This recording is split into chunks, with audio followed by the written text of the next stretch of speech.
Le PEA est l'enveloppe fiscale la plus puissante disponible en France pour investir en bourse. Pourtant, la majorité des détenteurs de PEA sous-performent le marché, non pas parce qu'ils manquent de capitaux, non pas parce qu'ils ne travaillent pas, mais parce qu'ils font les mauvais choix au mauvais moment, pour les mauvaises raisons. Dans cette vidéo, je vais vous donner une méthode structurée, rigoureuse et applicable immédiatement pour sélectionner les actions et les ETF qui ont leur place dans un PEA performant. Pas de théorie abstraite, des critères concrets, des exemples réels, des comparaisons chiffrées. Voici ce que vous allez maîtriser à la fin de cette vidéo, les contraintes exactes du PEA et comment les transformer en avantages stratégiques, les critères de sélection d'un ETF éligible, ce qui compte vraiment. Quelles actions individuelles méritent une place dans votre portefeuille et pourquoi? Comment construire une allocation cohérente selon votre profil? Les erreurs les plus fréquentes que commettent les investisseurs intermédiaires. Si tu investis déjà en bourse, si tu connais les bases, mais si tu te demandes comment optimiser ton PEA de façon sérieuse et durable, cette vidéo est faite pour toi. Rappel des règles fondamentales. Avant de sélectionner quoi que ce soit, il faut comprendre dans quel cadre on opère. Le PEA est une enveloppe fiscale française créée en 1992. Son principe est simple. En échange d'une contrainte d'éligibilité sur les titres que tu peux y loger, l'État vous offre une exonération totale d'impôts sur les plus-values après 5 ans de détention. Le plafond de versement est fixé à 150 000 € pour un PEA classique et à 225 000 € pour un PEA PME, soit 375 000 € au total pour un foyer fiscal qui utilise les deux enveloppes en parallèle. Ces montants sont des plafonds de versement, pas de valorisation. Ton portefeuille peut largement dépasser ces seuils si tes investissements croissent. Après 5 ans, les retraits sont exonérés d'impôts sur le revenu. Seuls les prélèvements sociaux à 18,6% restent dus. À titre de comparaison, un compte titres ordinaire est soumis à la flat tax de 31,4%. L'écart fiscal est considérable sur le long terme. La contrainte d'éligibilité, ce que tu peux réellement acheter, c'est ici que beaucoup d'investisseurs font des erreurs ou renoncent trop vite. Pour être éligible au PEA, un titre doit répondre à l'un des critères suivants. Action en direct. L'entreprise doit avoir son siège social dans un État membre de l'Union européenne ou de l'espace économique européen. Cela inclut donc la France, l'Allemagne, les Pays-Bas, l'Espagne, l'Italie, la Belgique, le Portugal, la Suède, le Danemark, la Finlande, la Pologne et d'autres. Sont exclus les États-Unis, le Royaume-Uni post-Brexit, la Suisse, le Japon, la Chine. Un ETF est éligible au PEA s'il est domicilié dans l'Union européenne et s'il utilise une structure de réplication synthétique ou s'il réplique un indice composé à au moins 75% d'actions européennes éligibles. Cette règle des 75% est la clé qui permet aux ETF synthétiques de répliquer des indices mondiaux comme le MSCI World ou le S&P 500 tout en restant dans le cadre du PEA. Les fonds communs de placement et SICAV sont éligibles s'ils respectent la règle des 75% mentionnée ci-dessus.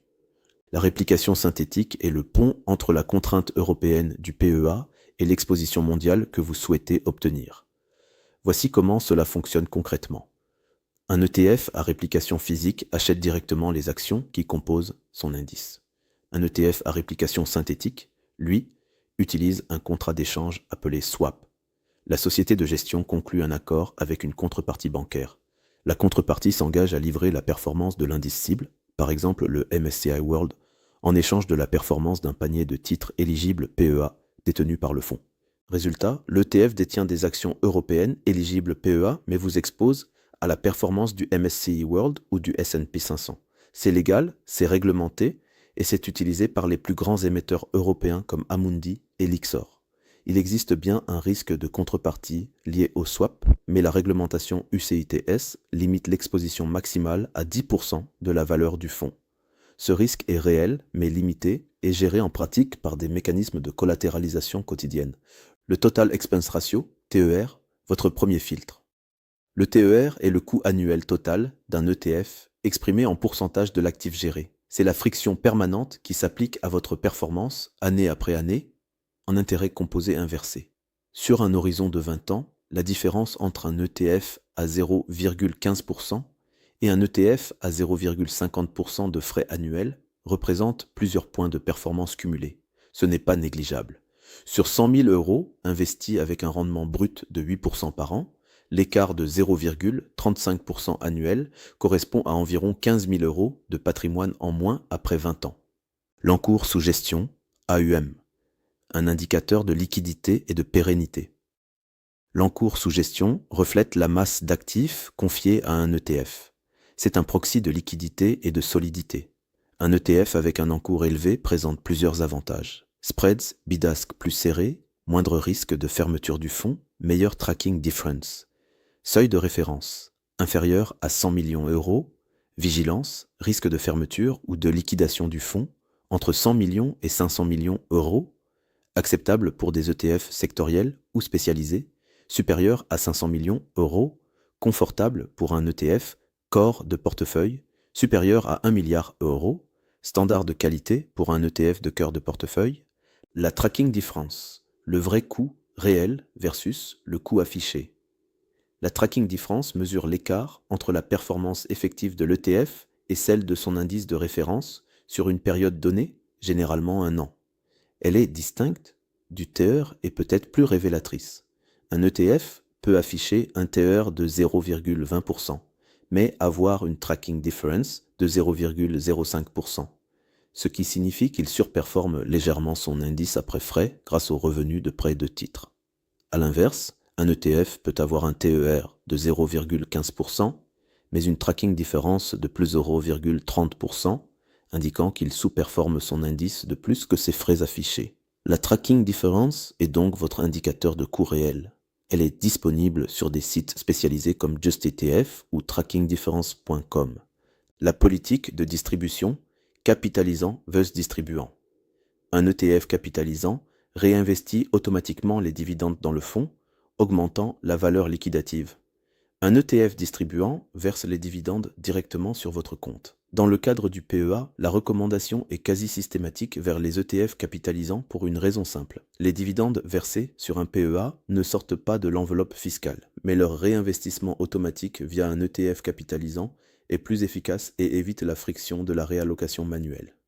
De plus, les dividendes reçus sur votre PEA restent dans l'enveloppe et peuvent être réinvestis, mais vous devez le faire manuellement avec un ETF distribuant, ce qui introduit un biais comportemental.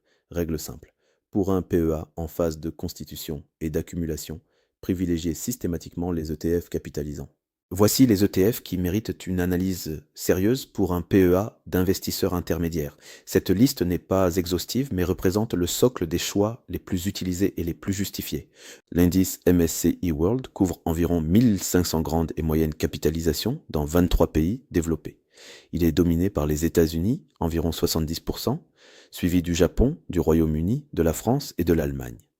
Amundi MSCI World UCITS ETF CW8 TER 0,38%, en cours 3 milliards, réplication synthétique capitalisant. C'est l'ETF monde le plus populaire en France pour le PEA. Son TER est légèrement plus élevé que ses équivalents hors PEA, mais sa disponibilité sur pratiquement tous les courtiers français et sa liquidité en font un choix de référence. Lyxor MSCI World UCITS ETF EWLD TER 0,30%, en cours 2 milliards, réplication synthétique capitalisant, alternative sérieuse au CW8 avec un TER légèrement inférieur. ETF S&P 500, exposition aux États-Unis. Le S&P 500 regroupe les 500 plus grandes entreprises américaines.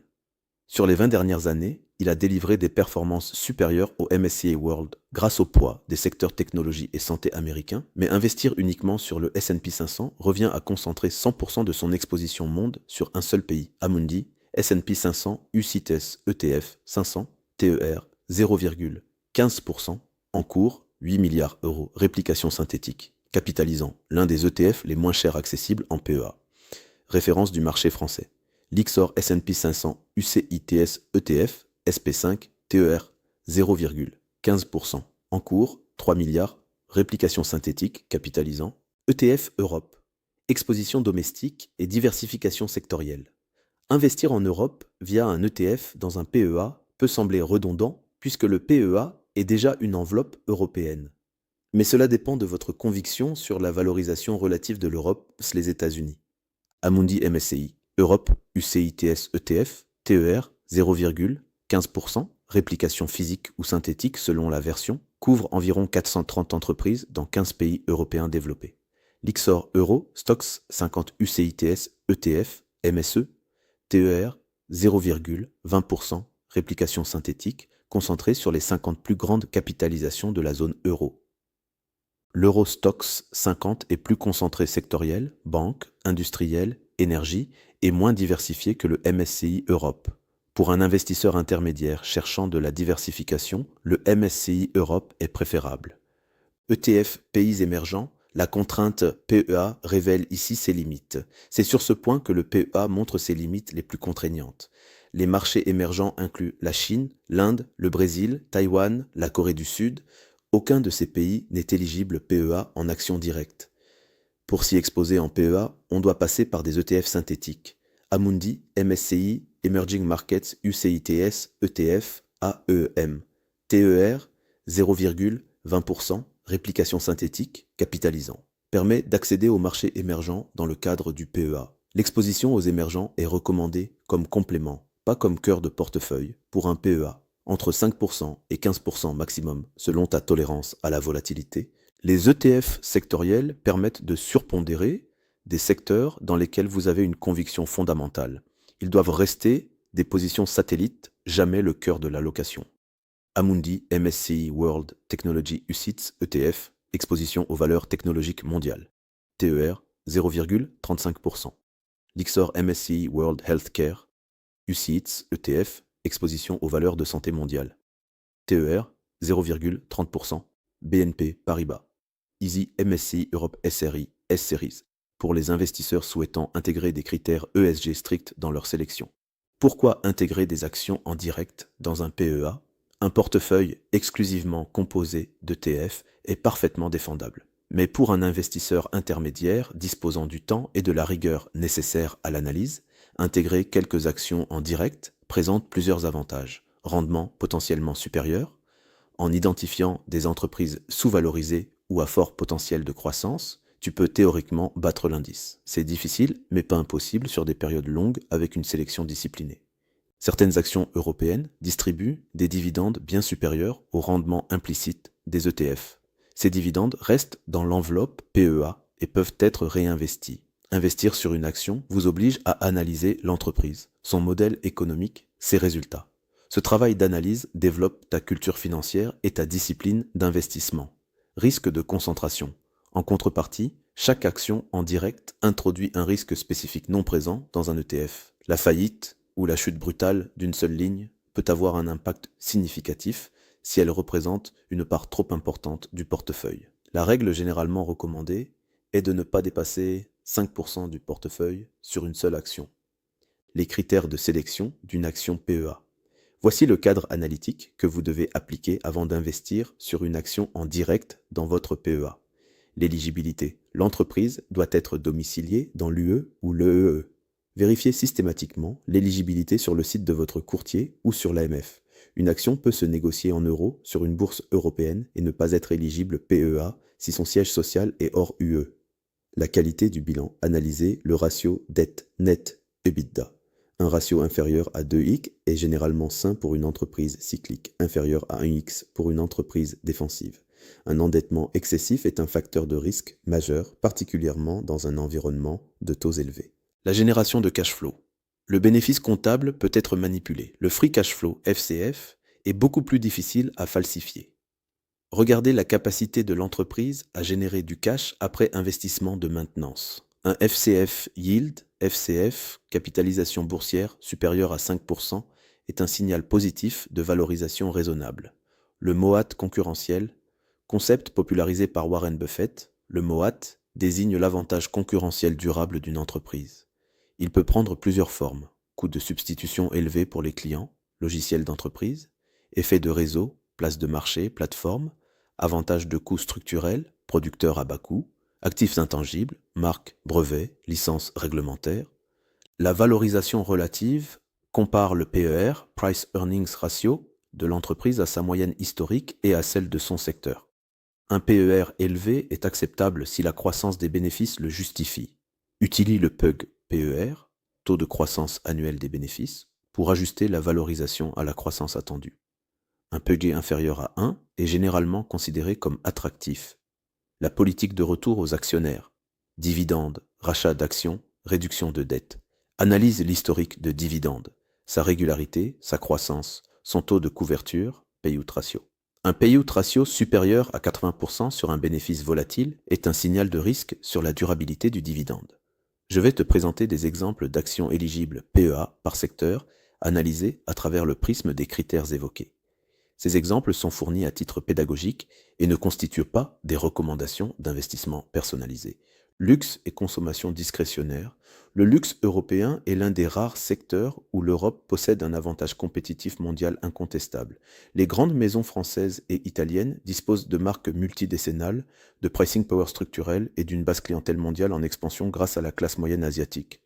LVMH, MCPA, leader mondial du luxe avec plus de 75 maisons, présent dans le vin et spiritueux, la mode et maroquinerie, la parfumerie et cosmétique, la distribution sélective et les montres et joailleries, Hermès, RMSPA, cas d'école du moat concurrentiel dans le luxe. Le sac Birkin n'est pas seulement un produit de luxe, c'est un actif rare dont la valeur en revente dépasse souvent le prix d'achat. Hermès a démontré une capacité à augmenter ses prix régulièrement sans perdre de demande, signe d'un pricing power absolu. Kering, Care, PA, Holding de luxe, Gucci, Saint-Laurent, Bottega Veneta, Balenciaga, à valorisation plus accessible que LVMH ou Hermès. La santé est un secteur défensif par excellence. La demande est peu corrélée au cycle économique, les brevets créent des barrières à l'entrée temporaire mais solides, et le vieillissement démographique européen constitue un vent porteur structurel. Novo Nordisk, Novo BCO, l'entreprise danoise est devenue la plus grande capitalisation boursière européenne grâce au succès phénoménal de ses médicaments contre le diabète, Ozempic, et l'obésité, Wegovy. L'épidémie d'obésité mondiale et le pipeline de développement font de Novo Nordisk un dossier de croissance rare dans la pharmacie européenne. Sanofi, SanPA, géant pharmaceutique français avec un portefeuille diversifié en médicaments de spécialité, vaccins et biothérapie. Essilor Luxottica, ELPA, fusion entre le français Essilor, verre ophtalmique, et l'italien Luxottica, monture, Ray-Ban, Oakley. Le groupe domine la chaîne de valeur de l'optique mondiale de la production de verre à la distribution de détail. L'industrie européenne est solide dans des niches à haute valeur ajoutée. Ingénierie, aéronautique, automatisation, gestion des déchets, l'eau. Airbus, AIRPA, le duopole mondial de la construction aéronautique civile avec Boeing lui confère une position de pricing power rare dans l'industrie lourde. Schneider Electric, SUPA, leader mondial des solutions de gestion de l'énergie et de l'automatisation industrielle. Veolia, VIE-PA, leader mondial de la gestion des ressources, eau, déchets, énergie. Suite à l'acquisition de Suez, le groupe a absorbé un concurrent majeur et élargi son envergure. L'eau est une ressource rare dont la gestion devient un enjeu stratégique mondial. Le modèle économique génère des cash flows récurrents et relativement prévisibles. Le dividende est historiquement stable. Le secteur bancaire européen a longtemps souffert d'un environnement de taux bas. La remontée des taux depuis 2022 a significativement amélioré les marges d'intérêt nettes, mais les perspectives sur les taux directeurs en 2025-2026 introduisent de nouvelles incertitudes. BNP Paribas, BNP-PA, première banque française et l'une des plus grandes d'Europe. Diversification entre banques de détail, banques d'investissement et gestion d'actifs. AXA, CSPA, géant de l'assurance européenne. L'assurance présente des caractéristiques de moat solide. Fidélité client, barrières réglementaires, effet de mutualisation. AXA a renforcé son positionnement sur l'assurance dommages professionnels, moins corrélé au taux bas. Dividendes réguliers et progressifs. Amundi, Amun PA, premier gestionnaire d'actifs européens, éligible PEA en tant qu'entreprise française cotée. Profite des flux vers l'épargne investie en Europe et du développement des ETF. Modèle économique à fort levier opérationnel. Les coûts sont largement fixes, donc chaque euro de revenus supplémentaires génère beaucoup de profit marginal. La technologie reste le talon d'Achille de l'Europe face aux États-Unis et à la Chine, mais quelques champions européens existent dans des niches à forte valeur ajoutée. ASML, ASML, AS, monopole mondial absolu sur les machines de lithographie EUV extrême ultraviolet. indispensable à la fabrication des semi-conducteurs les plus avancés. Dassault Systèmes, DSI.PA, éditeur français de logiciels de conception industrielle, CATIA, SolidWorks, et de jumeaux numériques, 3d'Expérience, présent dans l'aéronautique, l'automobile, les sciences de la vie et la construction. Voici les principes qui doivent guider ta construction de portefeuille, indépendamment de ton profil. Distingue le cœur de ton portefeuille, corps, des positions satellites. Le cœur est composé d'ETF larges et diversifiés, peu coûteux, peu actifs. Les satellites sont des positions plus concentrées, actions en direct, ETF sectorielles, dans lesquelles tu exprimes une conviction spécifique. La proportion corps-satellite dépend de ton tempérament et de ton temps disponible. Un investisseur passif sera à 80 à 100% en ETF corps. Un investisseur actif peut descendre à 50 à 60% de corps. La diversification géographique avec conscience des biais. Un PEA ne vous force pas à surpondérer l'Europe. Grâce aux ETF synthétiques, vous pouvez obtenir une exposition mondiale équilibrée. Méfie-toi du home bias, la tendance à surpondérer les entreprises de son pays, qui est documentée et coûteuse en termes de performance ajustée au risque, la cohérence avec ton horizon temporel. Plus ton horizon est long, plus tu peux te permettre de volatilité. Un investisseur avec un horizon de 20 ans peut tolérer une allocation plus agressive, davantage de marchés émergents, de secteurs cycliques, qu'un investisseur à 5 ans de sa retraite. La simplicité est une vertu. Un portefeuille de 3 lignes ETF bien choisi surperforme en moyenne un portefeuille de 20 lignes mal géré. La complexité n'est pas un gage de sophistication. Elle est souvent un générateur de frais cachés et d'erreurs comportementales. L'éligibilité PEA d'un ETF n'est pas toujours évidente. Certains ETF affichent des indices mondiaux, mais ne sont pas éligibles parce qu'ils utilisent une réplication physique avec des titres non européens. Vérifie toujours sur le site de ton courtier et dans le prospectus de l'ETF, d'ici, document d'information clé pour l'investisseur, que l'éligibilité PEA est explicitement confirmée.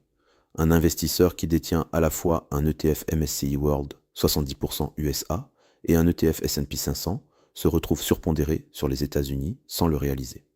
Avant d'ajouter une ligne, analyse les chevauchements d'exposition. Des outils comme l'analyse de portefeuille de Juste ETF te permet de visualiser la répartition géographique et sectorielle réelle de ton portefeuille. Racheter en panique lors des corrections. Les données académiques sont sans appel. La plupart des investisseurs particuliers sous-performent l'indice non pas parce qu'ils choisissent mal les titres, mais parce qu'ils achètent haut et vendent bas. Les corrections de marché de 20%, 30%, voire 50% sont normales sur un cycle long. Elles ont toujours été suivies d'un rebond.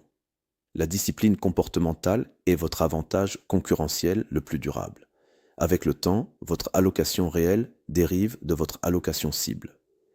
Si les actions technologiques surperforment pendant 2 ans, elles représentent peut-être 35% de votre portefeuille alors que vous en vouliez 20%.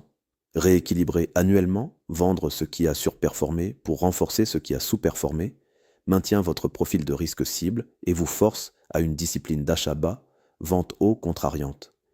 Après 5 ans, tout retrait partiel sur un PEA est possible sans clôture du plan, mais il plafonne définitivement les versements futurs au montant déjà versé.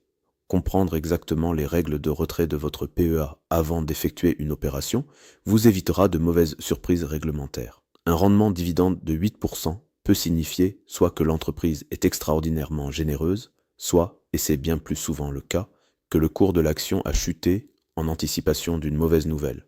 Un dividende non couvert par le free cash flow sera tôt ou tard réduit. Analyse toujours la soutenabilité du dividende avant de te laisser séduire par le rendement apparent. Faisons le bilan de ce que tu as appris dans cette vidéo. La structure du PEA n'est pas une contrainte, c'est un cadre. En comprenant la réplication synthétique, tu as accès à pratiquement tous les marchés mondiaux depuis une enveloppe exonérée d'impôts sur les plus-values. La sélection des ETF repose sur 4 piliers, le TER, l'encours sous gestion, la tracking difference et la politique de distribution. Pour un PEA en accumulation, les ETF MSCI World et S&P 500 d'Amundi ou Lyxor constituent un socle solide, peu coûteux et éprouvé. La sélection des actions en direct exige une analyse rigoureuse. Bilan solide, génération de cash flow, MOAT concurrentiel, valorisation raisonnable. L'Europe dispose de champions mondiaux dans le luxe, la santé, l'industrie et la technologie de niche. Ces entreprises méritent leur place en satellite d'un portefeuille PEA bien construit. L'allocation doit refléter ton horizon, ta tolérance à la volatilité et ton tempérament d'investisseur.